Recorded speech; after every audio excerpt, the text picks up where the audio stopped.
ayam kampung yang dimasak di luar pakai tungku. Semakin nikmat kalau makannya itu berame-rame. Assalamualaikum, mau sehat kalian kan? Oke, kita lanjut. Di sini aku mau ambil ayam, bukan mau nyuci ya. Kalian jangan salpok dikarenakan ini ayam aku buat di dalam mesin cuci biar dia nggak kemana-mana lagi. Ini ayam kita bawa ke tukang sembelih ayam aja. Nggak repot-repot ya kan? Ada cara yang mudah, ya udah kita lakukan aja cara yang Jadi mudah. di sini Paksu itu bawa ayamnya ke tukang sembelih ayam itu. Kita cukup bayar 10.000 aja. Ini ayam nanti udah dipotong-potong dan dibersihin juga bulunya. Di sini aku lanjut mau ngambilin dulu bumbu-bumbu untuk ayamnya. Ampun gayaan si Nurpin bilang bumbu-bumbu, orang di sini mau ngambil serai aja sama lengkuas kok. Dibilang bumbu-bumbu berarti udah lengkap dong ya kan? Aku di sini ambil serai dengan lengkuas aja, tapi salpok sama terong aku ada 2 biji, tapi karena 2 biji ya udahlah nggak usah kita ambil. Si terongnya kita tinggalin di sini, aku lanjut mau cabut dulu ini lengkuas. Lengkuas sudah siap diambil, serai juga udah siap diambil. Di sini aku mau ngebersihin dulu bagian pasir-pasirnya sebelum aku olah. Oke, lanjut kita di bagian perdapuran. Di sini aku mau ngebersihin ayam. Tadinya tuh aku mau bersihin di wastafel, tapi repot kayaknya ya kan, ya udah kita bersihin aja di luar. Biasa kalau kita ngebersihin apa-apa itu di luar lebih enak, lebih plong dan lebih luas. Lagi kalau bagian ikan sama ayam kayak gini baiknya di luar ya kan, biar nggak amis itu wastafel. Oke, lanjut bagian ayam udah bersih ya kan. Ini lanjut aku mau perintilin, aku petik-petikin dulu ini bumbu-bumbu. Tahu lah kalian ya kan apa aja bumbu-bumbu untuk gulai, serai, kemangi. Apa sih kok kemangi? Serius itu aku memang betul-betul tadi itu mau bilang kemiri kok jadi kemangi. Ya udahlah ya, bumbu kalian udah tahu ya kan, nggak perlu disipil-sepil. Lanjut di sini aku mau belah kelapa dulu terus aku parut. Karena kan aku masaknya di luar, ini aku ambilin dulu kayu-kayu tungkunya, terus jangan kalian salpok dengan cangkul itu. Itu aku sengaja dikarenakan tanahnya tuh basah.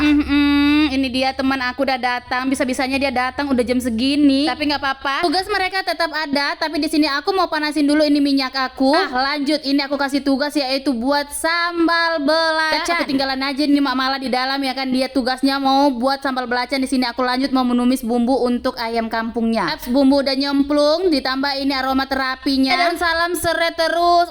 Apa ya? Aku lupa entah apa itu. Oh, lengkuas. Tadi itu sempat aku tinggalin sebentar, itu ada gosong bagian sedikit sih. Nggak apa-apa karena gosongnya nggak banyak, cuman sedikit. Itu pun cuman di pinggir aja. Dikarenakan apinya itu besar sebelah ternyata. Jadi langsung aja nih dimasukin sama Mak Mala ayamnya, terus kami ungkep sebentar. Kok sebentar lama itu Nurpin? Oke, lanjut karena itu ngungkep ayamnya itu kan lama, karena ayam kampung itu harus lama biar empuk. Saking kan lamanya kita bisa nyambi. Di sini aku tadi tuh ngambil daun ubi juga, terus ada terong itu yang aku beli, bukan yang aku petik tadi ya. Di sini aku ngambil lagi daun ubi yang udah aku rebus, terus santan yang udah aku peras. Kan rumah aku memang berantakan, itu nanti aja diurus. Dikarenakan kalau dibono nanti pasti diserakin lagi sama si Wilda. Jadi ya udah di sini aku fokus dulu ke masakan aku. Karena aku tengok tadi udah lumayan empuk kayaknya itu ayamnya, baru aku masukin itu santannya. Dan ini singkat ceritanya tuh udah masak. Ya, kalau di video ini kayaknya nampaknya sebentar aja aku nih masak ayam, padahal di sini aku mau makan waktu 1 jam. Untung aja aku masaknya itu tadi di tungku. Kalau sempat aku masaknya di kompor gas, alamat le tugasku cepet habis. Singkat ceritanya ini udah semuanya siap ya kan. Dan sebelum makan ini ada drama tadi tuh. Bisa-bisanya aku ngecokkan nasi tapi lupa nyetekin ke bawah. Jadi alhasil tadi itu aku panasin dulu di kompor terus baru aku cokin lagi. Udah sampai sini dulu video aku ya. See you next video. Thank you for watching. Bye bye.